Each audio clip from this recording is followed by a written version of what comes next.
Welcome to the WRAL Daily Download. I'm Elizabeth Holmes. A fire at the Raleigh Convention Center caused at least $2 million worth of damage earlier this week, and the mayor says it will take time to get events running normally again. WRAL's Heidi Kirk has been following this. Heidi, thanks for joining us. Thanks for having me. So, I guess tell us a little bit about what you've been covering. When did this all start? Obviously, it's a big deal here in Raleigh. Absolutely. So we first learned of the fire at the downtown Raleigh Convention Center around 9:30, 9:45 on Monday night. And I actually happened to be just tuned in to our regular news and started to hear things about it. You know, we started getting images from viewers who live downtown that really showed us the extent of this fire. And I'll be honest with you, I've never seen anything like it. I live near downtown, and so, seeing those images from, something that's happening even blocks away from me was pretty jarring. I mean, it literally looked like the convention center was going up in a fireball. And of course, now we kind of have a better idea of the damage and kind of what happened here. But I'll just say that, being someone who lives in Raleigh and seeing this happen, I mean, it was a really, really jarring scene. Originally, it was, thick black plumes of smoke all up above the convention center.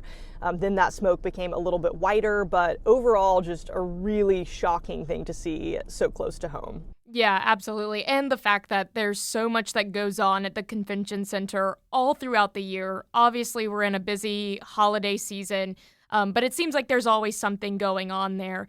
Do you know what caused this fire? Have we learned much about that at this point? Yeah, so of course it's going to take a lot of investigating to nail down exactly what started the fire. But, a spokesperson with the city of Raleigh pretty much immediately was able to tell us that it's believed to be what they say is a natural gas incident. And then yesterday in a press conference, we heard from the fire chief who said the fire was up on a platform near the mechanical HVAC system that had a gas line fed to it. So that's kind of what the preliminary investigation has told us happened. But, at this point, there's still a lot of unanswered questions as to how exactly this was sparked. And, I'll mention that we saw kind of for the first time from up above using our drone exactly what it looks like up there. And, just to describe it to you, it looked like a bunch of charred HVAC parts from up above. And it was a really, shocking scene to kind of see that from up above for the first time after all of the smoke had cleared. So, at this point, they're really trying to just kind of assess everything and figure out exactly what happened. And, then that will kind of help inform them as to how they repair it and move forward. Right. That was going to be my next question for you. Obviously, this is so fresh. This is a huge building, too, so I assume that repairs, it may take a while, especially given the extent of the damage that you just described. What have you heard about just kind of the repair process at this point? Definitely. So we've actually been standing by the convention center since this happened. And so we've gotten a look at all of the crews going in and out of the buildings. And I'll tell you, it has been very active here. So it is clear that they have a lot going on.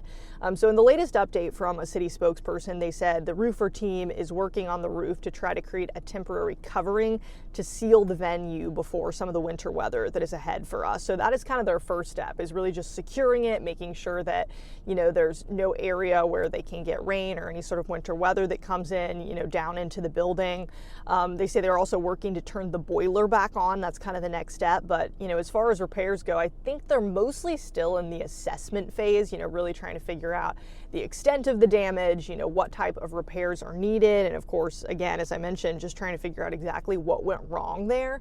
So it's in the very early stages. And, to just be frank with you, we've been having conversations with multiple spokesmen for the city of Raleigh. And what they've said is it's a big process to take this on, to figure out exactly what happened, to figure out what needs to be fixed. And this comes at a time when there's also a lot of events that have been postponed or canceled because of this. So I think they're under a lot of pressure, under a lot of stress. But I can tell you just from standing by that there are actively people in and out of that building, seemingly trying to push this investigation and repair process forward. All right. Well, we'll talk more about the events that have been affected after this break.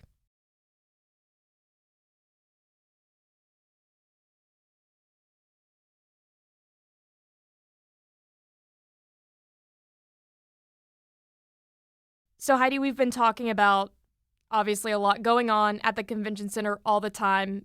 events have been impacted by this. What is going on? What was supposed to be taking place at the convention center? Who's now trying to navigate what to do at this point with all the damage? Absolutely, and that's really the big question because they have a booked month of December. I mean, you mentioned it earlier. The holidays are coming up. People want to go attend these types of events. It tends to be a busier time of year. In fact, I was speaking with several other venues in our area today regarding this story, and they all said the exact same thing. You know, we are booked and busy. So far we know of 4 different events that have been postponed or canceled.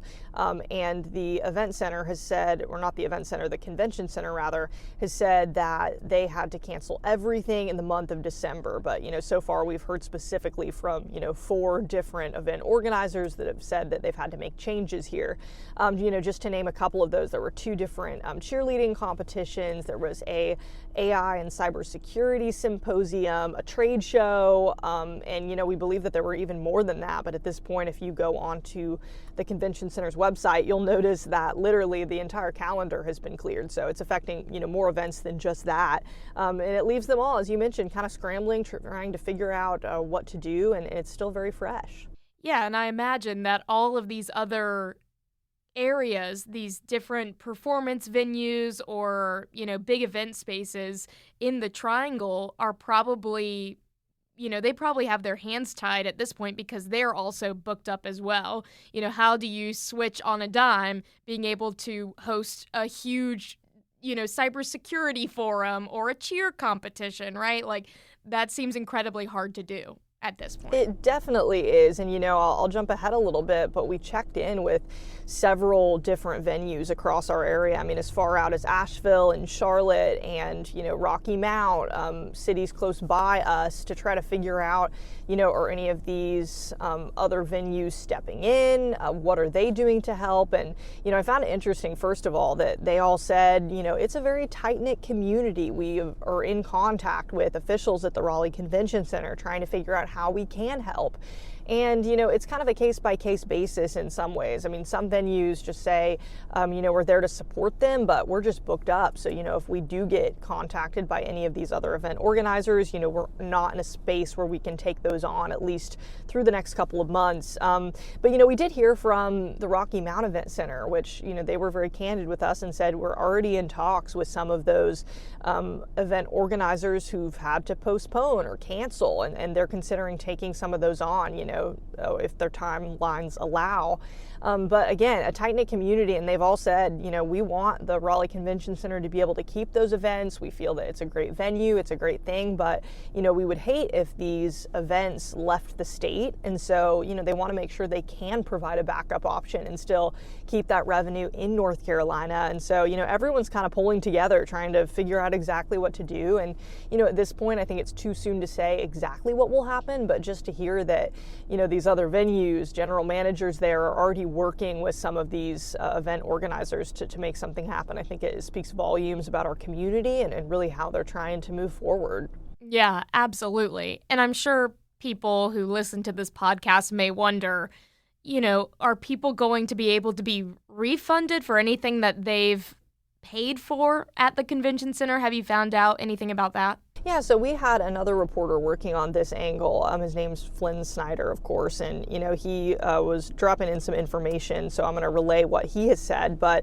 it's kind of a case-by-case basis. Some of these event organizers have already come out and said, yep, we're offering refunds. We're going to be working with the folks who were RSVP'd and had tickets over the next few days and weeks to come, and we're giving back 100%. Other ones, for instance, there's a lot of hotels in the area. You've got to think about that. The people who come to these events book rooms. And so, we spoke to a representative from Marriott City Center. He said that, they've had a ton of guests already kind of reassessing their travel plans. And he said, as far as refunds, they're going to be flexible with people if their cancellation is tied to the convention center. So, I'm not sure how that affects the people who maybe were already here in the area, but, these are definitely conversations that are happening. And, just to kind of wrap up, the overall message from people is that, they're standing with the convention center. They want to make sure that, the people who are impacted are helped out. And so I think all in all, even though it's obviously something devastating that happened, it comes down to really a great sense of community and just really goes to show how much people care about, downtown Raleigh and its success. Well, I love that. I love that we're looking on the positive side of all this, and it's good to know that the community is coming together to help support people both here and, out of state who are coming to enjoy our wonderful state and what it has to offer. So I appreciate that perspective, and thanks so much for joining us on the podcast. Absolutely. Thanks for having me.